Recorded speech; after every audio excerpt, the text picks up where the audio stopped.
জন্মেছিস যখন একটা দাগ রেখে যা। স্বামী বিবেকানন্দের এই কথা।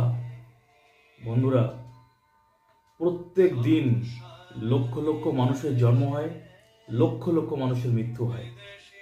কজনের কথা ইতিহাসের পাতায় ওঠে, কজনের তার জীবন মানব কল্যাণে অতিবাহিত করে, কজনের জীবন সার্থক হয় মানব জীবন, কজন মৃত্যুর সময় তৃপ্তির সাথে আনন্দের সাথে মরতে পারে যে আমার এই মানব জীবন সার্থক হয়েছে, জীবনে আর কিছু বাকি নেই, যা করার করেছি, এবার আমার ছুটি।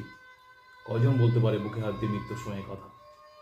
তাই এমন কর্ম করা উচিত যেন সেটা মানব কল্যাণে কাজে লাগে, সেটা মানুষের হৃদয়ে মানুষ যেন সারা জীবন মনে রাখে, ইতিহাসের পাতায় যেন সেটা স্বর্ণাক্ষরে লেখা থাকে।